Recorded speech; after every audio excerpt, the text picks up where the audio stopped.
Comment un pays de seulement 1 million d'habitants peut-il oser défier la Chine, la deuxième puissance économique mondiale? Cela semble impensable, et pourtant, c'est exactement ce qui se joue aujourd'hui sur la scène internationale.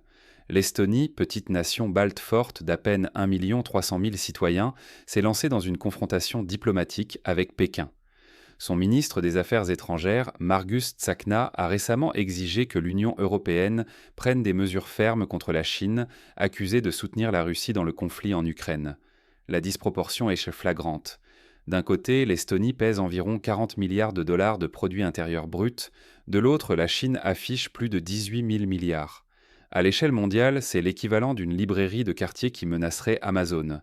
Mais l'essentiel n'est pas seulement la démesure. Cette posture questionne la logique de la diplomatie occidentale, où la réalité géopolitique et économique cède parfois la place à une rhétorique qui frôle l'absurde. Car si l'Estonie pousse l'Europe à s'attaquer à la Chine, c'est toute la stabilité du continent qui est en jeu. Entreprises, emplois et influences internationales peuvent en ressortir sévèrement affaiblis. Dans cette histoire, ce ne sont pas seulement des gouvernements qui risquent le gros, mais aussi l'ensemble des citoyens européens.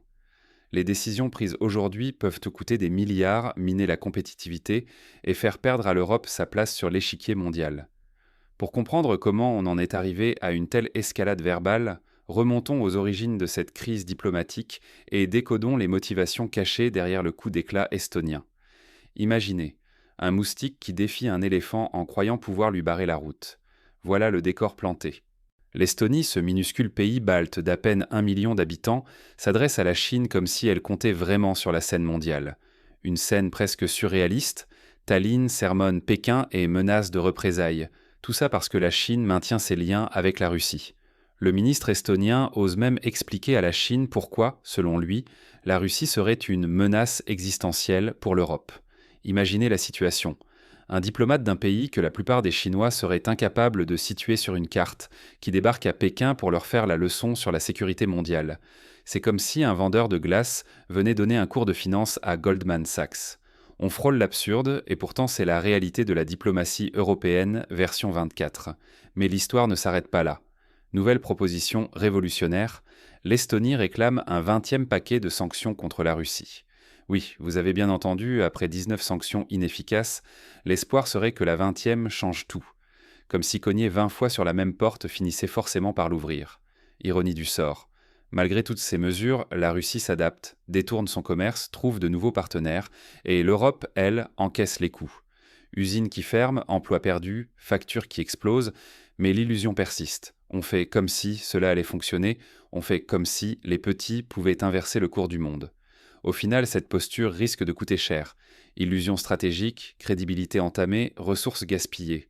Croire que des petits États peuvent dicter la loi à la Chine ou à la Russie relève de la fable, mais cette fable coûte des milliards à l'Europe et met en jeu sa souveraineté. Mais alors pourquoi les petits pays comme l'Estonie semblent-ils prendre le contrôle de la diplomatie européenne et pourquoi Bruxelles les écoute-t-elle autant? Quand crier « menace existentielle » devient la nouvelle monnaie d'échange à Bruxelles. Plus vous brandissez le spectre du danger russe, plus vous gagnez d'influence et de capital politique auprès des institutions européennes. C'est devenu le raccourci préféré de certains petits pays pour obtenir l'attention, les budgets et le pouvoir de nuisance disproportionnés au sein de l'Union européenne. Regardez l'Estonie, rejointe par la Finlande et la Suède. 3 pays de la périphérie nordique, unis par leur intransigeance anti-russe, qui dictent aujourd'hui la tonalité des débats européens. Leur recette, s'aligner systématiquement sur la ligne la plus dure, quitte à transformer toute divergence en crise existentielle. Cette posture leur a permis de peser bien plus lourd que leur population ou leur économie ne le justifiant. Mais la surenchère ne s'arrête pas à la Russie. Elle vise désormais la Chine. L'exigence occidentale, que Pékin sacrifie ses propres intérêts et rompe avec Moscou, tout ça au nom d'une moralité importée. Le problème, c'est que la réalité économique ne se plie pas à la rhétorique. Le volume des échanges entre la Chine et la Russie dépasse 200 milliards de dollars par an. Un montant colossal qui finance des emplois, construit des infrastructures et irrigue les économies des 2 géants asiatiques. Personne ne peut balayer cela d'un revers de main, surtout pas pour faire plaisir à Tallinn ou à Bruxelles. Derrière les grands discours se cache une manipulation du langage. Le terme « menace existentielle » est brandi à tout bout de champ pour donner du poids à des peurs fabriquées. Cette inflation verbale ne reflète ni la réalité géopolitique, ni les véritables intérêts de l'Europe. Car en vérité, la plus grande menace qui plane sur le continent, ce ne sont ni la Russie ni la Chine, mais bien les décisions précipitées, dictées par l'émotion et la surenchère. En sacrifiant des liens économiques essentiels sur l'autel de la rhétorique guerrière, l'Europe met en péril sa propre stabilité, son industrie et même le quotidien de ses citoyens. Les choix impulsifs coûtent des milliards, détruisent des emplois et abîment durablement la réputation et l'indépendance du continent. Mais alors, à qui profite vraiment cette stratégie de la peur et de la tension permanente? Qui tire les ficelles derrière ce théâtre diplomatique? Mais alors, à qui profite vraiment cette stratégie suicidaire? Est-ce l'Europe ou bien d'autres acteurs dans l'ombre? Regardons de plus près ce qui se joue réellement derrière les discours de façade. L'Europe, en s'alignant aveuglément sur une ligne dure, a sacrifié ses principaux atouts. Le gaz russe, autrefois bon marché et abondant, n'alimente plus les usines allemandes ni ne réchauffe les foyers européens. L'accès au marché chinois se restreint alors que la diplomatie outrancière de certains États baltes aggrave encore les tensions. Plus grave encore, l'Union européenne perd chaque jour un peu plus sa capacité à décider pour elle-même. Pendant ce temps, qui tire les marrons du feu? Les États-Unis. Ils profitent de la situation en vendant leur gaz de schiste à prix d'or aux Européens, en imposant leurs armes et leurs technologies et en affaiblissant une concurrence européenne déjà fragilisée.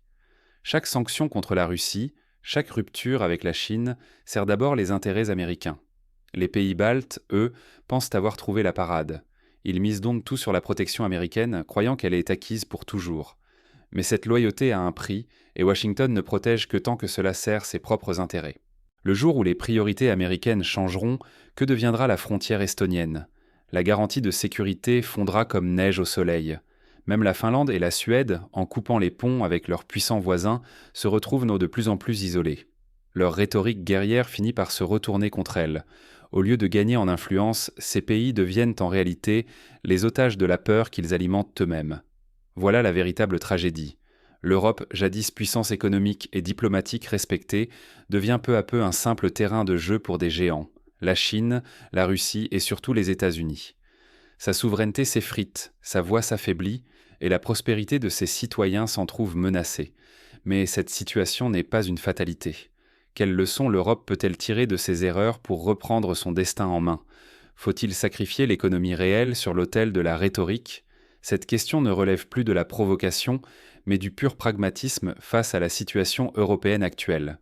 Regardons les faits. Aujourd'hui, la Chine s'impose comme un acteur inévitable. Deuxième économie mondiale, partenaire commercial essentiel de la Russie, son poids est tel qu'aucune stratégie sérieuse ne peut l'ignorer. Dans le même temps, la Russie, malgré les tensions, demeure un pilier pour l'équilibre énergétique et sécuritaire du continent européen. Pourtant, l'Europe accumule les sanctions, une vingtaine de paquets pour être exact, sans résultat tangible sur la Russie. L'économie russe tient bon, se réoriente, tandis que l'industrie européenne, elle, s'essouffle. Les fermetures d'usines, les pertes d'emplois et la hausse des prix pèsent sur la vie de millions d'Européens. La diplomatie de la menace, brandie par certains pays, n'est en réalité qu'un écran de fumée. Elle masque l'impuissance croissante de l'Europe à imposer ses vues, alors même que ses propres intérêts fondamentaux sont mis de côté. Certes, les petits pays européens ont parfois le pouvoir d'influencer le débat, surtout lorsqu'ils surfent sur la vague de l'antagonisme. Mais croire qu'ils peuvent redéfinir les règles du jeu mondial ou dicter la conduite de la Chine relève de l'illusion pure et simple.